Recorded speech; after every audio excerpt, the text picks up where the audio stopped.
Hello guys, good evening. कैसे हैं आप सब? आई होप सारे अच्छे होंगे। Today we will start our next topic of class 6th, chapter number 2, diversity in the living world.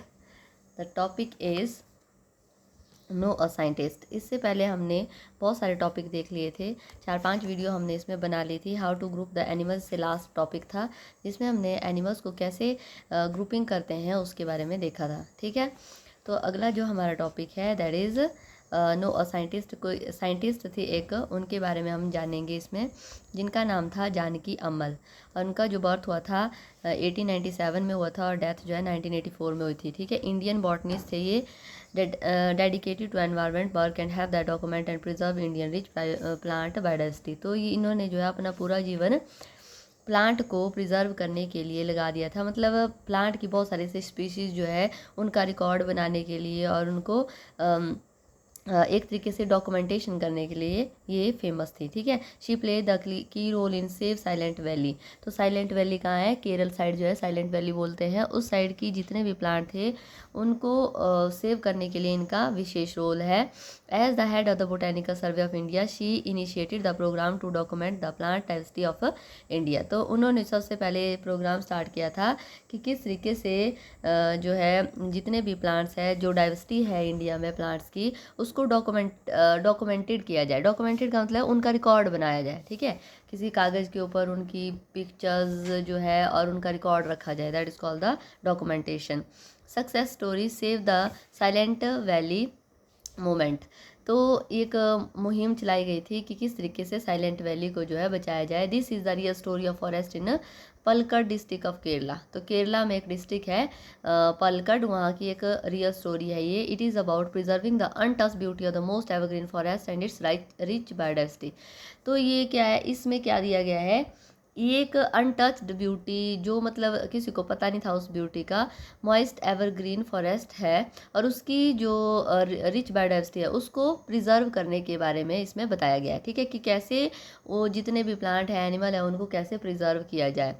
The now famous Silent Valley was received by a remarkable movement led by the common people who were not even be residing in the vicinity of the forest।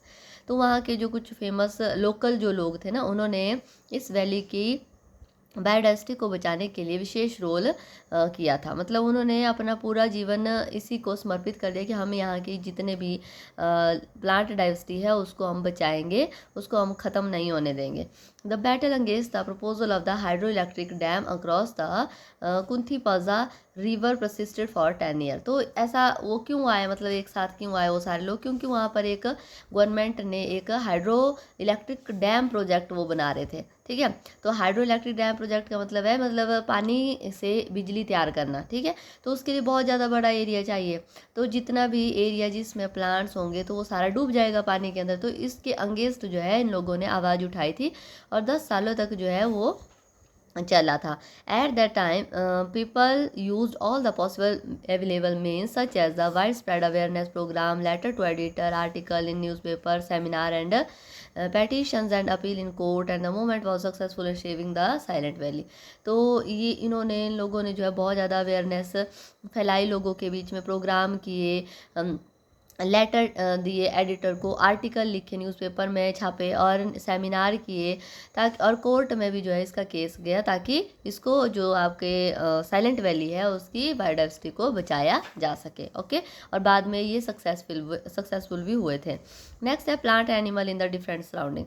अब हम अपने surrounding में जो भी plants animal है उनको देखेंगे और किस तरीके से वो रिजेंबल करते हैं या डिफ्रेंशिएट करते हैं। You might have observe during the nature walk that different animal live in the different surrounding. तो कभी भी आप अपने सराउंडिंग में नेचर में वॉक करने जाते हैं तो आप देखते होंगे अलग अलग एनिमल्स जो है अलग अलग एरिया में रहते हैं। You also recorded the movement of animal. तो आप उनकी मूवमेंट भी देखते होंगे किस तरीके से चलते हैं। क्या सारे के सारे एनिमल जो है does the movement of this animal depend upon their surrounding? क्या सभी एनिमल्स की जो मूवमेंट है उनके सराउंडिंग के ऊपर डिपेंड करती है? Let us consider fish and the goat as example. तो फिश और गोट का एग्जांपल लेते हैं।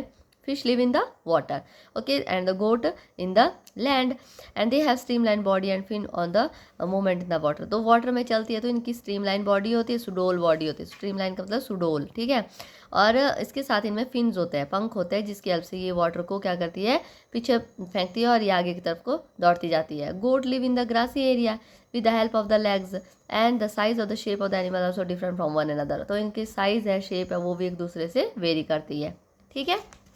मतलब चल तो रही है, दोनों अलग अलग एरिया में चल रही है, पर इनकी जो मूवमेंट है वो कैसी है, डिफरेंट है, और जो इनके ऑर्गन है वो भी डिफरेंट है जो इनको हेल्प करते हैं। Activity 2.10 that is let us compare and analyse.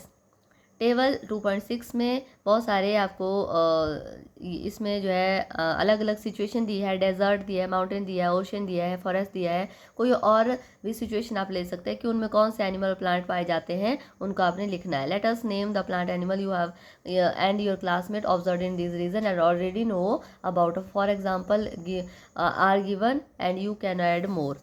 तो देखो यहाँ पे दिया है कैमल, डेजर्ट में कौन होता है, कैमल होता है, माउंटेन में देवदार ट्री होते हैं, जैसे देवदार ट्री तो सब ने देखे होंगे, है ना। फिश होती है ओशियन में, फॉरेस्ट में लॉयन होता है, कोई और जगह लिख लिया तो यहाँ पे फॉरेस्ट लिख लिया, या फिर कोई आप जो है डैम्प प्लेस भी लिख सकते हैं यहाँ पे, ठीक है।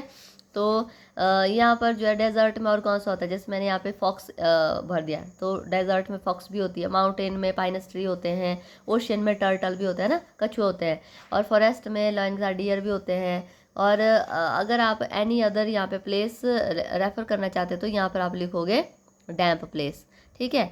डैम्प प्लेस में मतलब जहाँ पर थोड़ा पानी होता है, थोड़ा सूखा होता है, ठीक है। डैम्प प्लेस में आपको कौन कौन से एनिमल मिलते हैं, फ्रॉग लिख दिया, क्रोकोडाइल भी होते हैं, थोड़ा सा ऐसे तालाब जैसा होगा ना तो क्रोकोडाइल उसमें होंगे, ठीक है। और स्नेक डेजर्ट में भी होते हैं, माउंटेन पे बुशीज होते हैं, झाड़ियाँ, ठीक है। ओशियन में डॉल्फिन भी होती है, फॉरेस्ट में बियर भी होते हैं, और डैम प्लेस पे क्रोकोडाइल भी होते हैं। और इसके साथ आप लिख सकते हैं इसमें और कौन से एनिमल्स होते हैं, जैसे आपके क्रोकोडाइल के साथ अब स्नेल वगैरह भी होती है, जहाँ पे वाटरी प्लेस होते हैं वहाँ पर होती है वो। What are the many observation your observation regarding plant and animal found in the various region, discuss your observation with your classmate. तो हर एक बच्चा अपनी अपनी ऑब्जर्वेशन के हिसाब से रिकॉर्डिंग लिखेगा, जो जो जिसने जैसा देखा होगा। You might observe that the table 2.6 that the plant animal found in one kind of region are different from the those found in the other kind of region. तो 2.6 में आपने देखा था कि जो प्लांट और एनिमल एक जगह पर जैसे पाए जाते हैं तो दूसरी जगह पर जैसे रीजन होगा तो उसमें वो डिफरेंट होते हैं।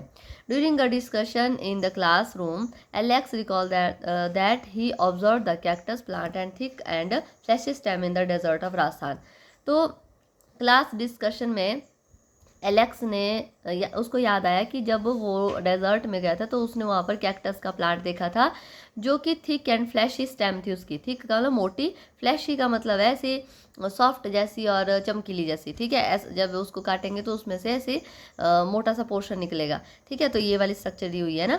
इन the desert of Rajasthan Maya share that the she was with saw the deodar tree in the Himalaya of the Himachal Pradesh. तो माया हिमाचल प्रदेश में आई थी तो उसने देखा था कि वहाँ पर देवदार के पेड़ है। The trees is conical in the shape, देखो कॉनिकल ऊपर से कोन बना हुआ ना, कॉनिकल शेप है। Have the flexible and sloping branching, और इसकी जो ब्रांचिंग होती है स्लोपिंग और फ्लेक्सिबल होती है। जब आप इनको पकड़ते हो तो ये नीचे को झुक जाती है। Notice that these two type of plant found in the different region are different from each other. तो ये दोनों प्लांट अलग अलग रीजन में और एक दूसरे से अलग है। व्हाट इज इट सो, तो ये वाई इट इज सो, ये क्यों होता है। Why does the biodiversity of region vary from the other, let us find out. तो एक जगह की जो बायोडाइवर्सिटी है दूसरी जगह की बायोडाइवर्सिटी से डिफरेंट है, ऐसा क्यों होता है। There is the very little water available in the desert. अब देखो इसके पीछे क्या रीज़न है, डेजर्ट में बहुत कम पानी होता है, ठीक है। Hot desert is typical very hot during the day and the very cold during the night. तो जो गर्म डेजर्ट होते हैं ना वो दिन में बहुत ज़्यादा गर्म होते हैं, रात में बहुत ज़्यादा ठंडे होते हैं। Therefore, you will be find the plant animal in this area that can tolerate and survive both the hot and condition during the day and cold condition at night. तो ये जो प्लांट है ना तो इस तरीके से बने होते हैं कि ये बहुत ज़्यादा गर्म और बहुत ज़्यादा ठंडी कंडीशन को टॉलरेट कर सकते हैं और इसमें सर्वाइव कर सकते हैं। The fleshy stem of the plant found in the desert can store the water and help them tolerate the hot condition in these places. तो ये क्या करते हैं, ये जो इनका फ्लैशी एरिया होता है, मोटा जैसा एरिया है ना, चमकीला जैसा, उसमें ये वाटर को स्टोर करके रखते हैं। जब इनको वाटर अवेलेबल होता है तो उसको ये हॉट कंडीशन के लिए प्रिजर्व करके रखते हैं, ठीक है। द माउंटेन ट्रीज, अब माउंटेन में देवदार का देखा था। एक्सट्रीमली कोल्ड रीजन है, एक्सपीरियंस द फ्रीक्वेंट स्नोफॉल, तो यहाँ पे कभी भी स्नोफॉल हो जाता है। In order to survive in such condition some of the tree have the ability to let the snow slide off easily, तो इनकी शेप इस तरीके से बनाई होती है नेचर ने कि अगर इनके ऊपर स्नो गिर जाए तो एकदम से वो स्नो नीचे गिर जाए, ठीक है। अगर इनके ऊपर बहुत ज़्यादा स्नो गिर जाएगी तो टूट जाएंगे।